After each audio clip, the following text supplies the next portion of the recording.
अस्सलामु अलैकुम रहमतुल्लाहि वबरकातुहू। अल्लामा इकबाल के मजमूए कलाम से बाले जिब्राइल की पहली गज़ल ज़ेर मुताला है। इसी गज़ल का चौथा शेर आज हम डिस्कस करेंगे। शेर यूँ है, गह मेरी निगाह तेज़ चीर गई दिले वजूद, गह उलझ के रह गई मेरे तौहीमात में। इस शेर में 3 अल्फाज काबिल गौर हैं, गौर तलब हैं। पहला ये है निगाह तेज़, दूसरा दिल वजूद, तीसरा है तौहीमात। निगाह तेज़ का मतलब क्या है? निगाह तेज़ यानी इंसान अपनी ज़िंदगी कभी इश्क की बुनियाद पर गुजारता है और कभी अक्ल की बुनियाद पर गुजारता है। और इंसान जब इश्क की बुनियाद पर ज़िंदगी गुजारता है और ये इश्क हाईली इंटेंस हो जाता है तो वो चीज़ों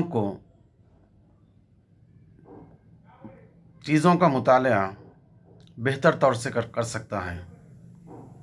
इसी को कहा गया है निगाह तेज़, यानी ऐसी निगाह जो अशिया को देख सके। दूसरा लफ्ज़ है इसका दिल वजूद। दिल वजूद का मतलब क्या है? वजूद कहेंगे चाहे ये ज़र्रा भी हो सकता है, ये कोई भी शय हो सकती है, ये कायनात भी हो सकती है पूरी।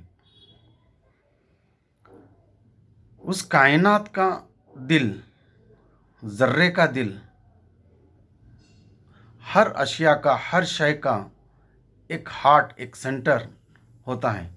चाहे इंसान हो, चाहे कोई शय हो, चाहे दरख्त हो, चाहे चरिंद परिंद, कोई भी अशिया ले लें, चाहे मजमूई तौर पर कायनात को ख़ुद ले लें, तो हर शय का एक दिल होता है, तो उसे कहा गया है दिल वजूद। इस दिल वजूद की खूबी ये है कि इस दिल वजूद में बेइंतहा, लामुतनाही, इन्फिनाइट एनर्जी मौजूद होती है। इसी तरह से अगरचे हम दरख्त को देखें, दरख्त एक बीज से बनता है। बीज में बिलकुवा पोटेंशियली इतनी एनर्जी मौजूद होती है कि वो दरख्त बन सके, यानी एक बीज में पूरा दरख्त मौजूद होता है। ज़मीन में बोने के बाद तो वो अपनी शक्ल दरख्त की बनाता है, लेकिन बिलकुवा पोटेंशियली एक बीज में पूरे का पूरा दरख्त मौजूद होता है। इसी तरह से ये पूरी कायनात का वजूद भी एक ज़र्रे से हुआ। जब ज़र्रा एक्सप्लोड हुआ तो इस कायनात वजूद में आई। इसी को बिग बैंग कहा गया है।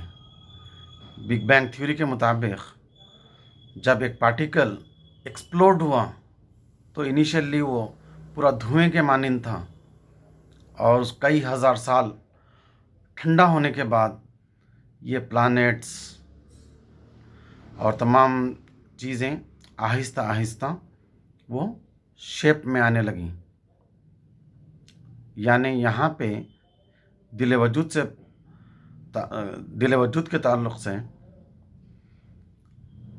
एक पार्टिकल में पूरी कायनात मौजूद थी। अब इस शेर का तीसरा लफ्ज़ है तौहीमात। तौहीमात का क्या मतलब है? यह लफ्ज़ हम इससे पहले भी डिस्कस कर रहे हैं, लेकिन शेर के हिसाब से आज फिर मज़ीद इस पर डिस्कस करेंगे। तौहीमात वो चीज़ है जब इंसान की निगाह, इंसान की नज़र असल चीज़ से हट जाती है, अपने असल मकसद हकीकी से हट जाती है, तो वो तौहीमात बन जाता है। जैसा कि इससे पहले हम डिस्कस किए थे कि हमारी नज़र अल्लाह का दीदार होना चाहिए। अगर उससे जो हम हट गए तो ये फिर कायनात हमारे लिए वहम व गुमान बन जाता है, ये तौहीमात बन जाता है, जिसको अल्लामा इकबाल बुत कहा है। ये कायनात बुत हैं जो इंसान को उसके मकसद हकीकी से हटा दें, वो बुत हैं। वहम व गुमान, ये तमाम चीज़ बुत हैं। तो इसी तरह से तौहीमात भी बुत हैं जो इंसान को उसके असल मकसद से हटा देता है। अब आइए इस पूरे शेर की तरफ। गह मेरी निगाह तेज़ चीर गई दिले वजूद, गह उलझ के रह गई मेरे तौहीमात में। यानी इंसान अक़ल की बुनियाद पर ज़िंदगी न गुजारे बल्कि इश्क की बुनियाद पर गुजारे। अक़ल की बुनियाद पर ज़िंदगी गुजारने पर वो तौहीमात में उलझ कर रह जाता है।